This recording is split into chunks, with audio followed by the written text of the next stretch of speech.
नमस्कार, beats news 24/7 में आप लोगों को स्वागत है। ब्रिटेन का रक्षा मंत्रालय का कहना है कि यूक्रेन का राजधानी कीव के ओर बढ़ रही रूसी सेना का विशाल काफिला पिछले कुछ दिनों में बामुश्किल आगे बढ़ रहा है। बताया जाता है कि काफिला 64 किलोमीटर लंबा है, मगर अमेरिका रक्षा अधिकारियों का कहना है कि रूस अभी भी 30 लाख की आबादी वाली कीव का घटना को और जरूरत होने पर उस पर कब्जा करना चाहता है। इस काफिले की सैटेलाइट से ली गई तस्वीर 28 फरवरी को सामने आई थी, जिसके बाद से ये आशंका जताई जाने लगी थी कि जल्द ही कोई हमला होने वाला है। मगर ब्रिटिश और अमेरिका अधिकारियों का कहना है कि शायद लॉजिस्टिक वजह से यानी रसद या सामानों से जुड़ी दिक्कतों के कारण काफिला के आगे बढ़ने में बाधा आ रही है। गुरुवार सुबह एक खुफिया अपडेट में ब्रिटेन का रक्षा मंत्रालय ने कहा कि ये काफिला पिछले 3 दिनों में बहुत मामूली तौर पर आगे बढ़ रहा है और ये कीव से 30 किलोमीटर दूर में है। इसकी कई वजह हो सकती है जो बता सकता है कि विशाल काफिला जिसमें बंदरगाह, गाड़ियाँ, टैंक और दूसरे सेना साजो सामान है, उसने राजधानी की ओर बढ़ना क्यों बंद कर दिया। रसद की समस्याओं के अलावा यूक्रेन का अप्रत्याशित प्रतिरोध और रूसी सैनिकों को कमजोर मनोबल जैसे कारण शामिल है। ब्रिटिश सरकार के मुताबिक मैकेनिकल ब्रेकडाउन यानी वाहन के खराब हो जाने और जाम लगने के कारण समस्या भी आ रही है। इसके अलावा खाने और ईंधन की सप्लाई भी सीमित बताई जा रही है। ये भी कहा जा रहा है कि खराब क्वालिटी और रखरखाव वाली टायरों की वजह से भी ये परेशानी आ रही है। ब्रिटेन की संयुक्त सेना कमान की पूर्व कमांडर जनरल सर रिचर्ड बैरेंस ने कहा, ईंधन, खाना, स्पेयर पार्ट्स और टायरों की रसद से जुड़ी भारी दिक्कतें हो रही है।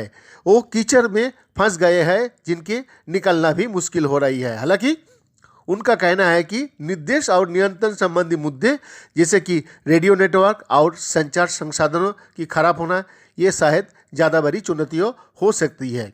अमेरिका रक्षा मुख्यालय पेंटागन ने भी कहा कि रूसी सेना को रसद से जुड़ी समस्याएं आ रही है और उन्होंने जानबूझकर अपने आप को दोबारा संगठित करने और प्रगति की समीक्षा जो समय बर्बाद हुआ उसकी भरपाई करने का फैसला किया है।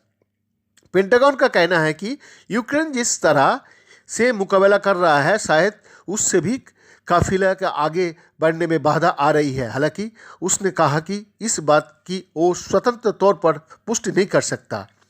ये भी समझा जा रहा है कि यूक्रेन ने जितनी उम्मीद की थी उससे कहीं ज़्यादा ताकत के साथ विरोध किया है और इससे भी शायद रूसियों का मनोबल पर असर पड़ा होगा और काफिला की रफ्तार प्रभावित हुई है।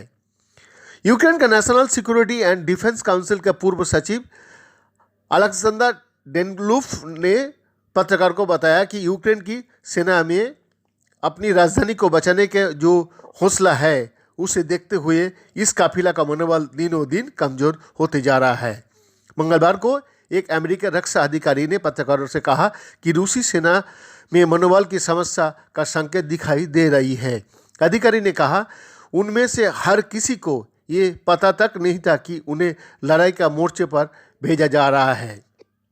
यूक्रेन के पास हवाई हमले की कुछ क्षमता है और वो तुर्की में बने शक्तिशाली ड्रोन्स के सहारे रूस को दूसरे काफिला को निशाना बनाता रहा है। मगर जनरल बैरेंस के अनुसार यूक्रेन के पास इतनी सेना क्षमता नहीं है कि वो इतनी बड़ी रूसी सेना का तबाह कर सके। उन्होंने कहा, वो काफिला पर सामने और अगल बगल से तो अच्छा वार कर सकता है, मगर हवा से मार करने के लिए उनके अपने पास क्षमता होनी चाहिए। जनरल बैरेंस कहता है कि वही रूसी सेना के पास भी काफिले के हवाई हमले से बचने के लिए उपाय होंगे जिनमें यूक्रेन को निशाना पर हमले किया जा सकता है। उनका कहना है कि काफिला पर हमला की सूरत में पहले से ही सीमित यूक्रेन की हवाई सेना क्षमता और कम होने का खतरा है।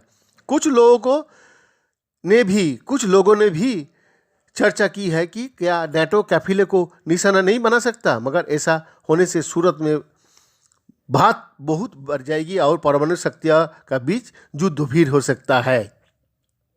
बैद्यनाथ दास का रिपोर्ट, बीट्स न्यूज 24/7।